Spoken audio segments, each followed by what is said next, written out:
అందరికి నమస్కారం. నమస్కారం. ఒక్క ఎన్నిక, ఎన్నో కుట్రలు. నువ్వు మాయగాడవని నాకు ముందే తెలుసురా. అడ్డదారుల్లో ఎలా అయినా సరే గెలవాలి అని ఎలా తెలుసు?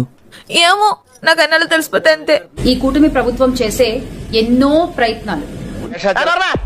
నువ్వేనా పెద్ద కంచి కామకోటి పెట్టకపోతావు అనుకుంటున్నావేంట్రా? ఇంట్రడక్షన్ లో నువ్వుని 2024 ఎన్నికలు తీసుకుంటే తీస్తా, నాలో ఉన్న క్రియేటివిటీ మొత్తం బయటికి తీస్తా. వైఎస్ జగన్మోహన్ రెడ్డి గారిని ఎదుర్కోవడానికి 3 పార్టీలు ఏకమయ్యాయి. ఒంటి మీద సరిగ్గా కేజీ కండలేదు, ఏం చూసుకునే నీకింత పొగరు? రాష్ట్రంలో ఉన్న ప్రధాన మీడియా సంస్థలన్నీ కూడా ఆ 3 పార్టీలకి వంతపాడే. అంతో ఇంతో ఎన్నికల సంఘం కూడా చేయందించింది అనే వార్తలు కూడా వినిపించాయి. నువ్వు ఇంతకు మించి దిగజారవన్న ప్రతిసారి యు ప్రూవ్ మీ రాంగ్. ఇప్పుడు పులివెందుల్లో జరిగే జెడ్పీటీసీ ఉప ఎన్నికల విషయానికి వస్తే ఎవరి గురించి చెప్పమంటారు? మీ గురించి చెప్పమంటారా? కూటమి ప్రభుత్వం వైఎస్ఆర్ కాంగ్రెస్ పార్టీతో ఢీకొంటోంది. నోరు అదుపులో పెట్టుకో, 4 చీరేస్తా. ఇంకా చెప్పాలంటే టీడీపీ వైఎస్ఆర్ కాంగ్రెస్ పార్టీతో ఢీకొంటోంది. అసలు ఎలా నీకు అసలు ఇంత చిన్న వయసులోనే ఇన్ని మోసాలు చేసి ఇంత మెచ్యూరిటీ ఎక్కడి నుంచి వచ్చింది? అసలు ఇట్స్ ట్రూలీ అప్లాడబుల్. ఎలా అయినా సరే ఈ ఎన్నికల్లో గెలవాలి అని వాళ్ళు చెయ్యని దారుణాలు లేవు, సృష్టించని అలజళ్లు లేవు. అవసరమా అధ్యక్ష? అక్కడ ఉండేటువంటి ప్రజల్ని భయభ్రాంతులకి గురి చేయడము, లేనిపోని అల్లర్లు సృష్టించడము, మాట్లాడు, నాయకులపై అక్రమ కేసులు పెట్టడము. ఎంత తక్కువ మాట్లాడితే అంత మంచిది.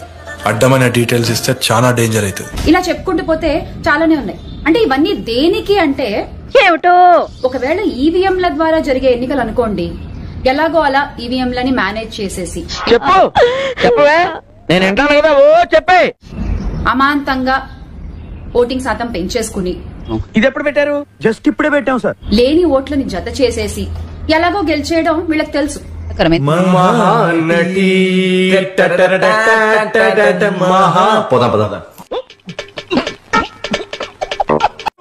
కానీ ఇవి బ్యాలెట్ పేపర్ ద్వారా, అంటే బ్యాలెట్ పద్ధతిలో జరిగేటువంటి ఎన్నికలు కాబట్టి సారీ, పోలింగ్ బూత్లని ఒక ఊరు నుంచి ఇంకో ఊర్లకు మార్చేసి ఏ ఊర్లో ఉండేవాళ్లు ఆ ఊర్లో ఓటు వేసేటువంటి సౌకర్యం లేకుండా చేసి, తాగినాక కక్కండి తప్పు లేదన్నాడు, కానీ కక్కినాక మళ్ళా తాగితే సిగ్గు లేదన్నాడు. అక్కడి నాయకులపై అక్రమంగా కేసులు పెట్టి, అంటే ఆ రోజు ఆ నాయకులు ఆ ఊర్లో ఉండకుండా అక్రమంగా కేసులు పెట్టి అరెస్టులు చేసేటువంటి ప్రయత్నాలన్నీ కూడా చేస్తున్నారు.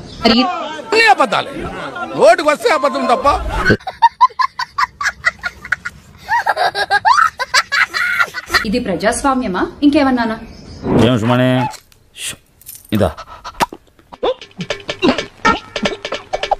లేకపోతే కూటమి ప్రభుత్వంలో ప్రజాస్వామ్యం ఇలాగే ఉంటుందా అనే విషయం ఆ పెద్దలే చెప్పాలి. అంతేనా గురుగారు? అవును, నీ అంతే. మనసు మార్చుకోరా? పట్టుదలొస్తే డ్రైరే మార్చుకోను, ఏదో మనసు ఎంత. అంటే మీరు ఒక జెడ్పీటీసీ ఎన్నిక, అది ఉప ఎన్నిక, ఇన్ఫర్మేషన్ ఈజ్ వెల్త్. ఒక 10,000 మంది ఓటర్లు ఓట్లు వేసేటువంటి ఈ ఎన్నికకే మీరు ఇన్ని కుట్రలు చేస్తుంటే, నేను ఎక్కడా చదవలేదు, ఏ సినిమాలో కూడా చూడలేదు, నోటు దొరకకపోతే కోట్ల మంది ఓట్లు వేసినటువంటి మన 2024 ఎన్నికల్లో మీరు ఎన్ని కుట్రలు చేశారో ఇప్పుడు మీరు చేసే కుట్రల ద్వారా ప్రజలకి తేట తెల్లంగా. మీకు ఈ ఆలోచన ఎలా వచ్చింది? నాకు ఈ ఆలోచన ఎందుకు వచ్చిందని అడిగే బదులు మీకెందుకు రాలేదని సిగ్గుపడండి. తేట తెల్లంగా అర్థమైపోయింది.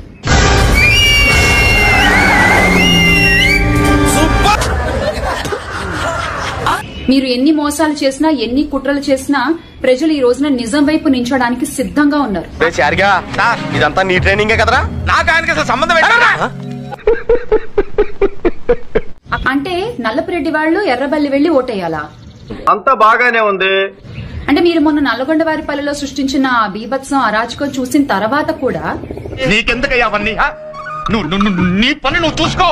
ఎవరండి ధైర్యంగా వాళ్ళ ఉన్న ఊరు వదులుకుని పక్క ఊరికి వెళ్లి ఓటేసే ప్రయత్నం చేస్తారు? ఇంకెంత క్లియర్ గా చెప్పిన తర్వాత ఎంగిలి కాన్సల్ దగ్గర కుక్కలా ఇక్కడ ఎందుకు? మనం దీని వల్ల పోలింగ్ శాతం తగ్గిపోతుంది కదా అనుకున్నా. అడు తిరిగి నా మీదగా వస్తాడు అనుకో. దయచేసి ఎన్నికల సంఘం కూడా వైఎస్ఆర్ కాంగ్రెస్ పార్టీ ఎంపీ అవినాష్ రెడ్డి అని చెప్పినట్టు ప్రజల వైపు నిలబడి ప్రజాస్వామ్యాన్ని కాపాడే ప్రయత్నం చేయాలి. వీడెవడండి బాబు, ఆడిని అదమని చెప్పేసుకుంటున్నాడు. ఆయన గురించి ఆయన తెలిసినంత మనకు తెలియదు కదండి. నాకు సబ్స్క్రైబ్ చేయండి, మళ్ళా అడుగుతున్నా, నేను సిగ్గు లేకుండా అడుగుతున్నా, సబ్స్క్రైబ్ చేయండి.